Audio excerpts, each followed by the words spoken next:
In today's video, we're talking about trade candidates. 5 players that the Detroit Lions could be traded between now and week 1. That's what this video is all about. And folks, don't freak out. This is something that is done every single year. Make this video every single year. Because, why is that? The end of the roster is always getting fluxed. You have players that gets released, and sometimes low-end players get traded. It happens to every single team. This is not a freak-out video. This is not a video where you see Jamison Williams getting traded or anything like that. This is realistic possibilities, and I give you my thoughts, so I think the most possibilities. I was given this task of 5 players, and we'll go through those 5 players and give you my thoughts. But before we get into today's video, Thursday we're live at noon Eastern Time, so come check us out. We'll be live tomorrow if you're watching this video on Wednesday. Every single Thursday we are live. Let's go ahead and jump into the trade candidates. My first one that I got here is going to be Craig Reynolds. He's always going to be on this list. Why is that? Because he's a back-end player of the end of the roster, and he's getting a little bit older, and the last couple years has always been as a potential trade candidate for the Detroit Lions and many other teams. But I would not expect a trade here. I was given the option of 5 players, and he is going to be an option. I just don't expect the Lions to trade him. Why is that? Because we didn't pick up a running back in the draft. Yeah, we got some undrafted free agents. Oh, well. I still think Craig Reynolds is much better than they are. And the Lions really want to pound the football. And we got a good 1, 2, 3, 4. Why in the hell would you change that up? I know teams are looking to get running backs. I know the Chicago Bears are looking to get one, but I don't see the Lions trading Craig Reynolds. But he is always going to be on this list because, again, it's low-end stuff, and you never know, right? We've seen it before. So of the low-end players, I would say he would be on this list, but he would be the lowest of all these players. And I think the second lowest here is coming up. But, again, we're going to be live on Thursday at noon. That is tomorrow. If you're watching this on Wednesday, hit your notification bell so you don't miss out. I think only around 15% of my subscribers are hitting that notification bell, so make sure you do that. Next player on my list that I have here is Hennon Hooker. Now, I have this as the second unrealistic, but a possibility. It is a possible trade. Why is that? Even before the draft, you had speculation of him potentially getting traded. The 27-year-old saw his first NFL action during the 2024 preseason. In 3 appearances, Hooker completed 65% of his passes for 300 yards, 1 touchdown, and 1 interception. Despite those numbers being decent, Detroit brought in Kyle Allen for competition this offseason, and given Allen's experience, it's hard to see Hooker beating him out. That was from Detroit Jock City. Now, I disagree with him. I do think that he'll beat out Kyle Allen, so I disagree with the premise of him not making the roster because of losing to Kyle Allen. I don't think that's the case. I think it's the opposite. I think he is the clear-cut winner for that number 2 job. But the reason I have him on this list is because what if a quarterback goes down for another team? It happens all the time, right? A quarterback could go down right before the regular season, right before week 1. Maybe you see like the Seahawks, right? Or you see the Raiders or the Jets, or a quarterback goes down or something of that nature. And then we could have an option where the Lions could look to benefit from that. Now, I think this is a real low possibility. I've talked about this all offseason of potential players being traded. I always had him in the super low category. But again, you never know if a player gets dinged up, hurt, and then you're talking about even other teams, right? Backups. That's just it's a common thing that will occur. You know, just never know. But I do think it's unrealistic unless there is an injury. So I wouldn't expect anything to happen unless a significant injury. Then we'd come in there. But since it's possible, I did put it on this list. Now let's get into the most likely of all the 5 that I have on here. Now these 3 are legit. They're legit bottom tier end of this roster, and if the Lions don't outright release him, they could get traded. So that's what this list here is all about. Now, I got Graham Glasgow on this list. Now, this was before even the Detroit Lions drafted Graham Glasgow. You had ESPN coming out here and everywhere saying Greg Glasgow's future with the Detroit Lions is likely to be tied to his performance, and the teams need at guard. This is before the draft. He was a 3-year, $20 million contract that runs through 2026. The Lions have potential outs in 2025, 2026. They're satisfied with his performance.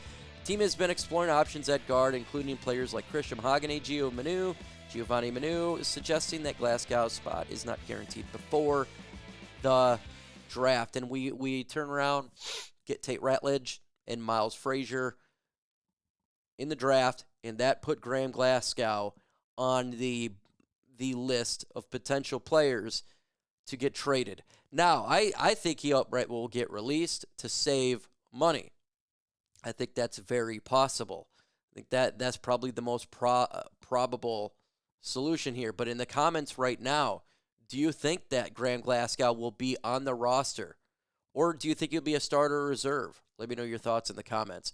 Now, I think when it comes to Graham Glasgow, the most likely scenario is he gets released, but he could get traded. What if there is a team that needs a guard? Again, there's an injury, or they feel in camp the guard position for their team because everyone's looking to get offensive line. Their position is lackluster. The Lions could throw a team, give me a 7th-round draft pick, right? Give me a 7th-round draft pick. We'll give you Graham Glasgow. You got a starter, a guy who can play center and play, I would say, left guard. He didn't play so well at right guard, but he can play 2 positions. And I think you can get a 7th-round pick out of that if the Lions were to get talked about with other teams, right? If a team needs a player, Graham Glasgow could be a player they look to covet. Another player that I would have on this list, and it's part of the offensive line as well, Colby Sorsdal. Colby Sorsdal, he's been on this team, 3-4 years now, and he hasn't done anything with his time in Detroit. Not a darn thing. And this is going to go into the idea again. We drafted everybody, right? We literally drafted 2 players, and they're talking about Giovanni Manu playing the interior. Now, I know Colby Sorsdale can play tackle. So can Giovanni Manu. Dan Skipper. I don't see him being on this roster at all. I don't see him making this team at the slightest. And if he's not going to make the team, a late-round draft pick or player swap, right? That's an option. Colby Sorsdal, another team may need a lineman. Another team may need help on the interior. Or if they want to have a guy that can play some tackle. Maybe they think that. You bring in Colby Sorsdale. Whatever you want to call him. But he ain't going to be on the 53-man roster. I'm going to tell you that right now. He's good as gone. He is gone. I'm going to tell you that. He's not going to be on this team this upcoming season unless we had some crazy injury front. Something ridiculous happen. It's not going to be the case for Colby Sorsdale. So we can go ahead and trade him to another team that needs interior help. There's always help from the interior. People's always needing it. Let's get into the next player here. I got is Broderick Martin. Broderick Martin for sure is not making this roster. And I'm going to tell you, I'm going to cite you. I'm going to cite you me. I'm not even going to cite you ESPN. I'm not going to cite you Bleacher Report, Pride of Detroit. I'm going to cite you The Huge Show. I'm going to cite you Mike Kimber. Because I was told before the season was over, he's great chance he doesn't even make the roster. This is before the season was over. I've been harbored all offseason. I was told this, okay? And I 100% believe it. Then we drafted Tyliek Williams. I before the E. Screwed up there. Tyliek Williams high with the 28th pick. There's your other clue. We have DJ Reader, Roy Lopez, Levi Onwuzurike, who they were ecstatic to bring back at a 1-year deal, and if he plays well, look for an extension there. Aleem McNeil, who we just gave an extension to. We just drafted, I said Tyliek Williams. Makai Wingo. Miles Adams. Broderick Martin days are numbered. He is good as gone.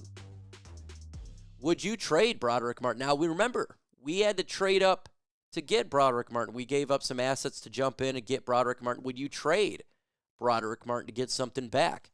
You're not going to get as high as we traded up for him. That's for damn sure. But maybe you can get a 7th-round draft pick for Broderick Martin, right? He is young. He's big. He's got size. He can help clog for another team, a hole for another team. It would be a 7th-round pick or a player swap. That could be options for Broderick Martin, but make no mistake about it. Martin is not going to make the team. He's not going to be on this football team at the 53-man roster. There's too many. Miles Adams right now is ahead of Broderick Martin. So the development just didn't happen there for him. And I know a lot of people are upset about that trade, but folks, I'm not. You know, sometimes players just don't develop. It doesn't work out. That was the case right there. Now, I'm not going to get into players like Jameson Williams because that was a stupid rumor that made no sense. Why would you trade somebody who's averaging 17.2 yards per reception? He had, I think, 6 receptions for 1,001 yards, 7 touchdowns last year. He's going to help us win games. You know, we're not going to trade Jared Goff. We're not going to trade Taylor Decker. Right? These trades are unacceptable. It's not going to happen. This team is trying to win a Super Bowl. They're trying to, at least. And if you were to get rid of a big player, those natures, that's not going to happen. The only way possible is if the Lions were horrible this year in the trade deadline, which that's not happening. The Lions are a really good football team, and they're not going to suck at the least bit, in my opinion. So, folks, give me your thoughts about trades. Is there other players on this roster potentially that the Lions could trade away, back-end players that you could potentially think maybe like an Isaac Ukwu or something something of that nature? Give me your thoughts in the comments below. With that said, folks, adios.